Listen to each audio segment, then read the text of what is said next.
January 11, disaster struck closer to home. Queensland was experiencing the worst floods in living memory. Well, just 10 months after being hit by a once-in-a-century flood, the people here are now bracing for an even bigger round two. It's not a pretty picture. Is it worse than what we thought it would be? Oh, without a doubt. This disaster has rewritten history. The recovery will have to match.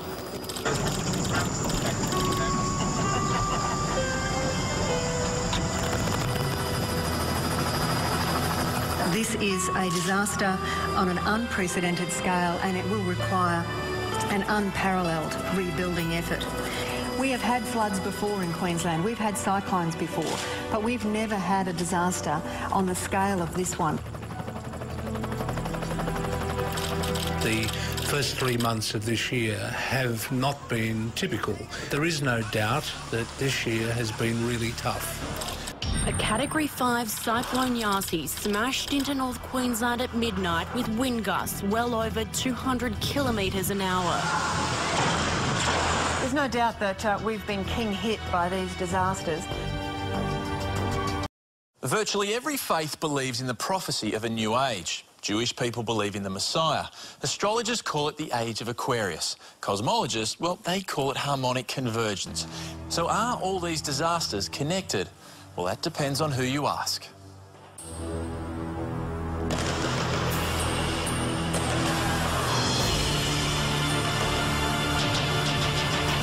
The magnetic field of the Earth has decreased more than 60% in the last 2,000 years. And some scientists see a direct relationship between the going down of the magnetic field of the Earth and the increase in earthquakes. Nature unleashed its fearsome power on the people of Japan today in a double disaster that's caused massive damage.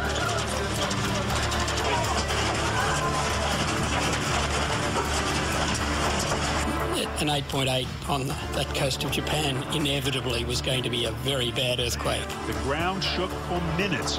To appreciate what that could mean in California, consider the damage caused in just 15 seconds. It was clear the world's most technologically advanced country was no match for nature's fury.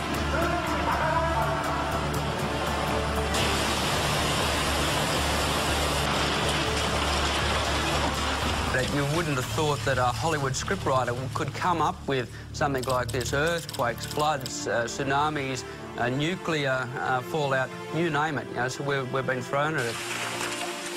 It seems right now that we're in the middle of a perfect storm. Everything's happening to us at the same time. I mean, how can we understand all of these storms, flooding, bird deaths, fish deaths, earthquakes, volcanic activity, pole shifting going on.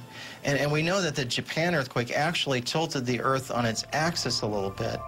Rabbis are hesitant to use the code to make predictions. They'd rather use it to understand them. But take a look at the matrix they found when they searched for the word Japan. When the seabed ruptured, it unleashed a monster There are fears killer. tonight of a nuclear emergency, a day on from the 7th largest tremor in history. Well, to be very frank, Red Cross doesn't get into the practice of comparing disasters, but this was an almost unprecedented convergence of a number of separate disasters happening at the same time. We will always get hit by things like droughts and tsunamis. And if somebody knows the time when the world's going to end, well, certainly that person, we should pay a lot of attention to. But that is not the case. The Japanese earthquake was the most powerful ever to hit that country. The 10-metre high tsunami it triggered left 4 million people without power and over 10,000 people lost their lives. So everyone's asking, what's going on? And they're turning to ancient texts. The Torah is the first 5 books of the Old Testament, and it's one of the oldest manuscripts that hasn't changed over the centuries. Inside of the computer, the Torah resides as a text file. The rabbis or the professors put in a key word, and up comes a table. And it looks like a crossword puzzle. Not everything you search for is in the Torah, but lately we've been really amazed at what's been in there. When a word is just blatantly there and you can't ignore it. In 1983, there was a satellite put up. They call it IRAS. It was an infrared observatory that they put up, and they discovered this planet way out in the distance, billions of miles away. It was like a dark star, which you could only see with an infrared telescope. This is a planet at least the size of Jupiter that seems to be headed in our direction. NASA even has a name for it now. They call it Nemesis. We know the Earth's history has been shaped by bodies hitting it from space. That's why there's a network of observatories looking for what are called NEOs, or near-Earth objects, that might one day impact the Earth. Now look, this is what I was talking about here on 3-9. Here's this large object that is heading towards the sun. Now, Mercury, North, and Venus had no transits happening during that period of time. There is no comet out there. There is nothing out there. This is, look at that, look at the wings on the side of that thing. It looks like a large planet of some sort. And look at how the sun starts to flicker.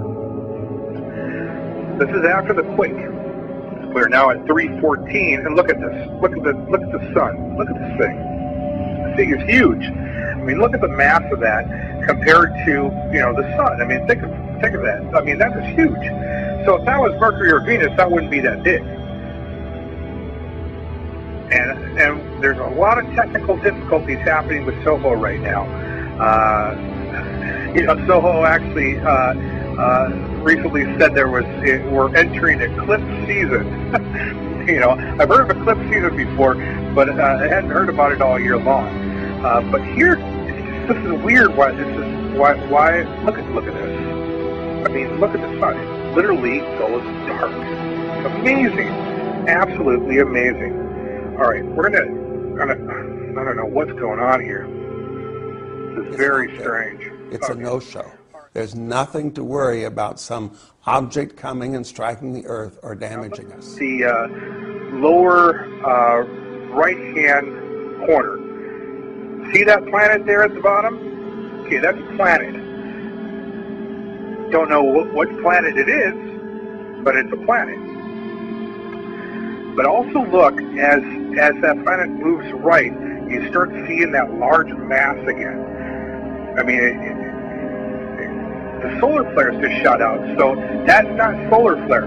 That's heading into the sun. Look at it. Look at that pointed nose as it heads into the sun, and you see solar flares going. And look at that thing. It's got a large mass to it. Now I want you to pay attention to where the pointer is. We're now at about February 28th. And see that? Just look at it. Take your eyes and look at it. I mean, it looks like a solid object to me. Now I want you to look over to the left hand of the screen and look on the top near where it says stereo. You see another planet up there. So the first planet we saw, now that's the second planet.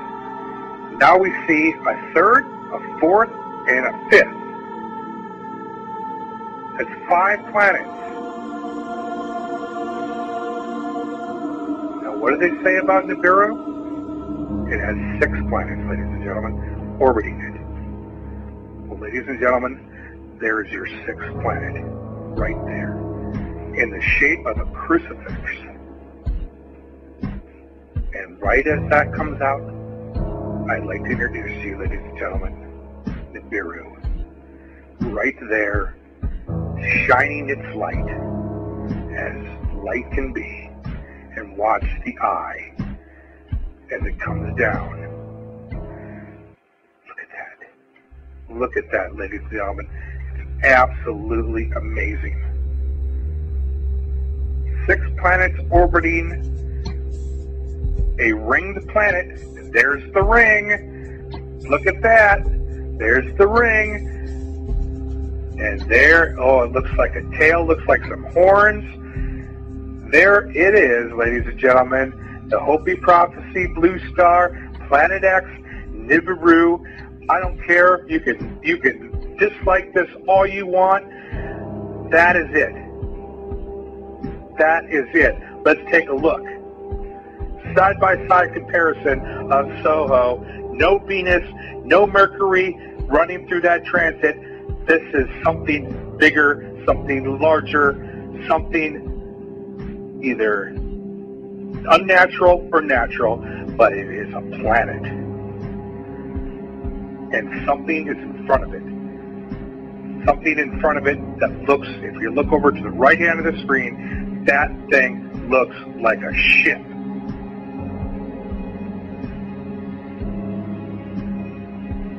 Ladies and gentlemen, we're heading into some serious times right now.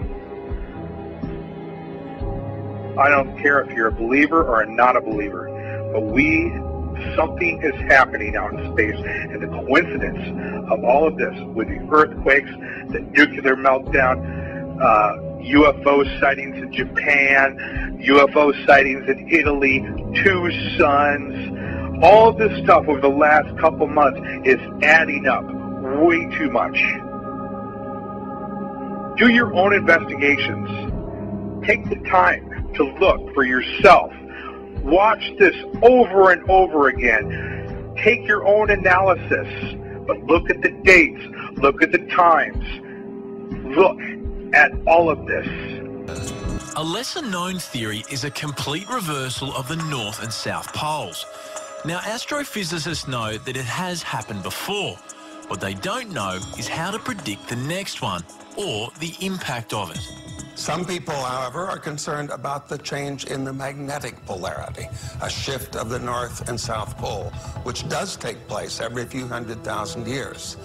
But there's no reason to think it will happen in 2012, and actually no evidence that it would do any harm to us, even if it did happen. But has this polar shift begun already?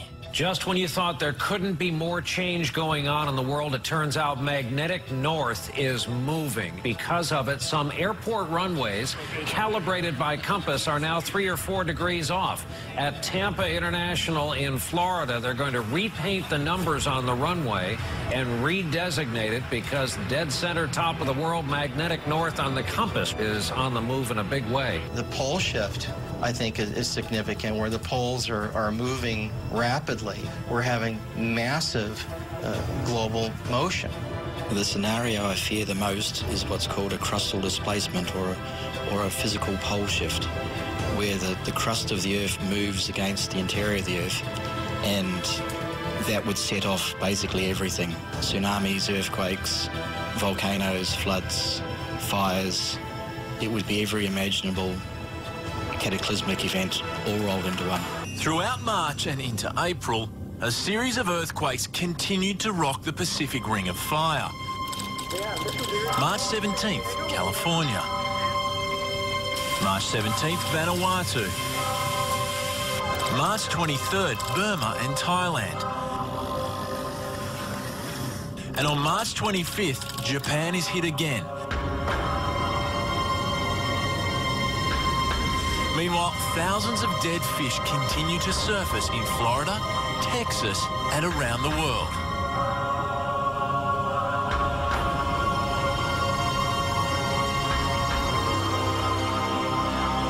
NASA is 99.9% certain no asteroids are headed our way that would impact us or do us any harm this year or next year.